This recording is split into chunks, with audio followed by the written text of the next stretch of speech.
Good morning, YouTube.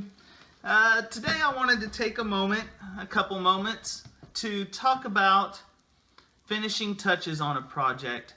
Not so much finish, because that is a very long, drawn-out conversation that everybody seems to have an opinion on. More importantly, I'm talking about little details that people will look at in the future and say, hey, that's a handcrafted piece and that's cool. I was going back and forth in my mind whether to make this a quick tip or a Get Kids Woodworking episode.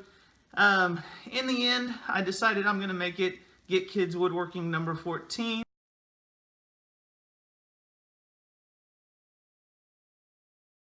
Alright, I have you guys zoomed in there where I'm pretty sure you guys can see everything.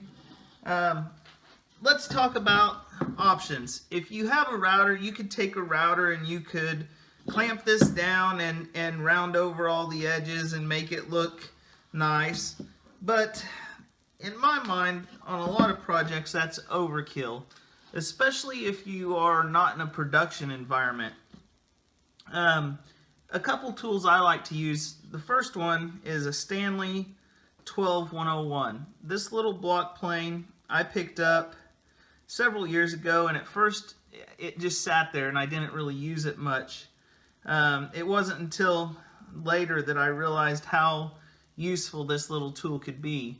Some of that is I pulled it out of the package and started using it, and the blade was never sharp. So there's all kinds of sharpening videos on the webs. You can figure out how to sharpen your plane blade. But if you get one of these and you get it sharp, it works really well for chamfering the edges of a piece. As you can see there,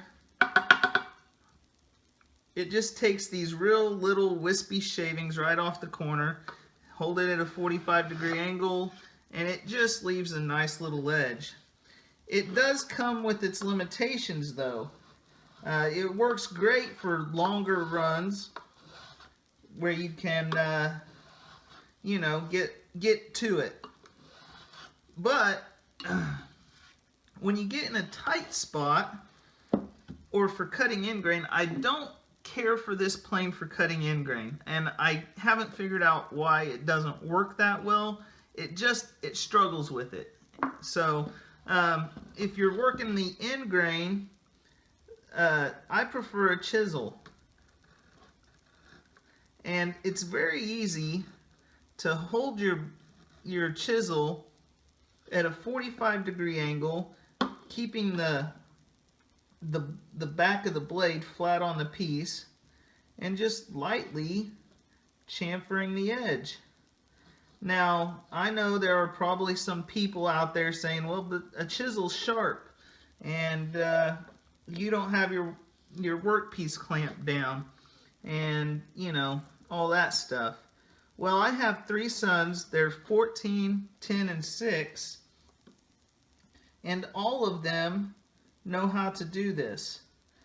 Granted, the results vary based on attention to detail, patience, practice, and just experience. But there's something that really happens when you teach a kid how to do a task like this, and in my mind it's fairly valuable.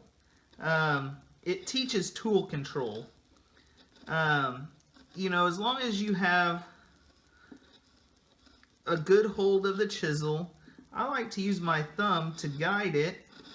On end grain, you can kind of push the chisel through it, give it kind of a slicing action, and I think that is valuable to teach kids how to control their tool. No, regardless of whether you're using hand tools or power tools, we've all been in that position where we have lost control of a tool. For this situation, it's as simple as them making a a slice this way and the chisel trying to dive in to the wood. Very simple to teach them to turn the piece around or turn their chisel around, go the other direction, and they'll get a nice slice out of it. On power tools, that kind of information becomes valuable to them because they may make decisions before they get themselves in trouble. Anybody that's ran a table saw for any length of time has been ripping a board and have it close up on the back side, and then the saw bogs down and they can't figure out why, and it puts you in a predicament that is not good for anybody to be in. So I think the sooner we introduce kids to lumber and milling and grain direction, the better off you'll be.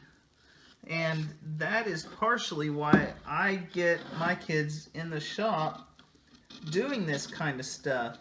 I mean, it's not that dangerous. It's satisfying. I think in the end, it gives them the satisfaction of knowing that, hey, they did this with their hands, and it gives them that satisfaction that I think anybody who makes gets out of making. Obviously, there are some projects that you're thankful are done and over, but in the end, I think we look back at everything we make and have some satisfaction there. If nothing else, the satisfaction comes from the challenges that it presents and conquering those challenges. And I think this is a great way to get kids started in that path. You know, I struggled whether to put this video out as a quick tip or as a get kids woodworking video, and that's why I decided to make it a get kids woodworking video. As you saw there, my planer has a nick in the blade, and it leaves a little groove, or a little spot there that likes to stick up proud. Well, this is a great way to teach kids that you can take care of that pretty simply with a chisel, a light pressure, and clean it up. As you can see there, there's just the smallest little curl coming off of that high spot.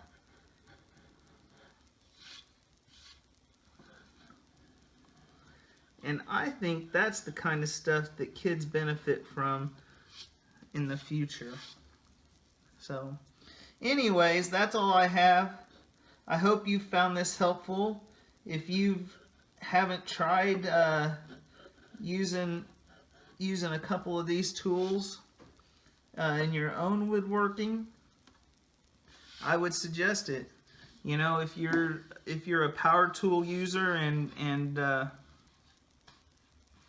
you get in the situation where you don't have the right setup to chamfer the edges just a little bit, give it a try. It works great. Anyways, that's all I got. You guys take care. Have a great day. We'll see you next time.